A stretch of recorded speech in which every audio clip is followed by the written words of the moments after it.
કઈ ના મને તો પેલું સોનલ ને આખી છે ને ચોરસ ના બોક્સ એટલે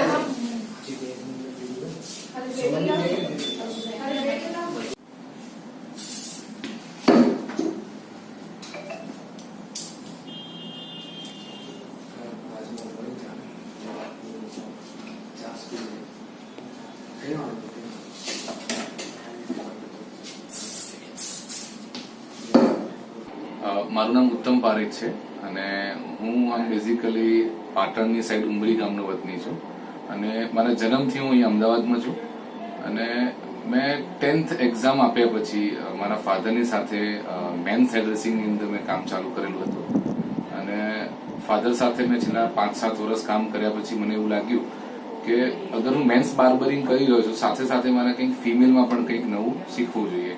તો 2006-7-8ની વચ્ચે મેં ફિમેલ હેરડ્રેસિંગ શીખ્યો અને એ પછી મેં સતત મારા સલોનની અંદર મેં નવું જે મારું એસ્ટાબ્લિશ કર્યું એના અંદર મેં 7-8 વર્ષ કામ કરતો રહ્યો ફિમેલનું પણ મને હંમેશા એક નવો વિચાર આવતો હતો કે ભાઈ લાઈફમાં એવું કંઈક કરવું જોઈએ જેનાથી જો રૂટીન જે કામ છે એનાથી કંઈક હટકે બી થવું જોઈએ તો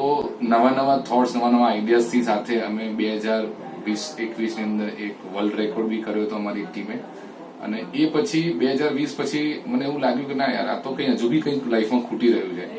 તો હમણાં રિસન્ટલી 2024ની અંદર હું સીએમસી કેટ ઇન્ડિયા સાથે જોડાયો ત્યાં હું મેમ્બર બન્યો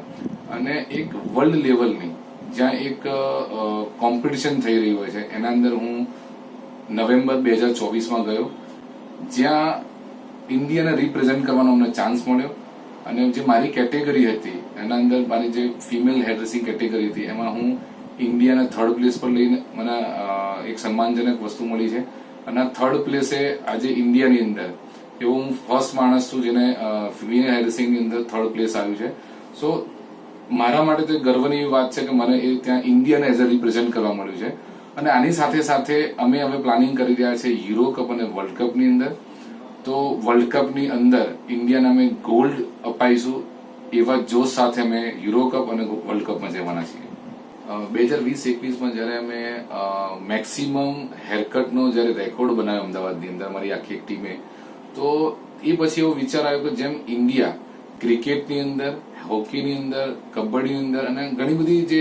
ઓલિમ્પિક અથવા તો આપણા જે કોમનવેલ્થ ગેમ્સ થાય છે તો બધી રમતોની અંદર જો ક્યાંક ને ક્યાંક એમનું પ્રોત્સાહન માટે અથવા તો એમનું લાઈફનું એક એવું અચીવમેન્ટ માટે લોકો ઇન્ડિયા માટે જઈ રહ્યા છે અને પોતાની લાઈફની બધી જ જે એમને પ્રેક્ટિસ કરી હોય છે એનું ગોલ્ડ સિલ્વર અથવા કંઈ પણ એ મેડલ લઈને આવતા હોય છે તો મેં પોતે એવું વિચાર્યું કે કેમ હેર રેસિંગ ફિલ્ડમાં પણ આવું ના થઈ શકે તો અત્યારે જે અમે જોઈ રહ્યા છીએ એ પ્રમાણે વર્લ્ડ લેવલ પણ ઘણી બધી પ્રતિયોગિતાઓ થઈ રહી છે કોમ્પિટિશન થઈ રહ્યા છે તો ઇન્ડિયાના પણ અમે સિલ્વર ગોલ્ડ કે બ્રોન્ઝ મેડલ ખાસ કરીને અમારો જે ટાર્ગેટ છે કે ઇન્ડિયાને આપણે ગોલ્ડ મેડલ લઈ શકીએ એવું અત્યારે યુરો કપ અને વર્લ્ડ કપની અંદર અમે નેક્સ્ટ ટાઈમ જવાના છીએ ખાસ વાત તો એ છે કે સીએમસી કેટ વર્લ્ડ એક એવી ઓર્ગેનાઇઝેશન છે જે છેલ્લા 1937 થી આ ચાલી રહી છે જેમાં વર્લ્ડ લેવલ પર ઘણા બધા કોમ્પિટિશન થઈ રહ્યા છે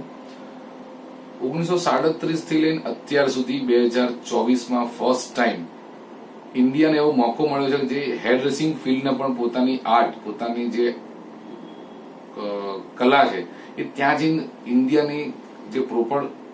હેર ડ્રેસિંગ છે ફિલ્ડ એને ત્યાં રિપ્રેઝેન્ટ કરી શકે તો 88 વર્ષમાં પહેલી વખત ઇન્ડિયાના ચાન્સ મળ્યો અને ઇન્ડિયાની જે 14 જણની ટીમ હતી એમાંથી 10 જણા ક્યાંક ને ક્યાંક ફર્સ્ટ સેકન્ડ અને થર્ડ લેવલ પર આપણે ઇન્ડિયાને રિપ્રેઝેન્ટ કરી અને ઇન્ડિયાને એક સન્માનજનક વસ્તુ અપાઈ છે તો આગળ જતા આપણે ફરીવાર મેં આ વસ્તુ કરવાના છીએ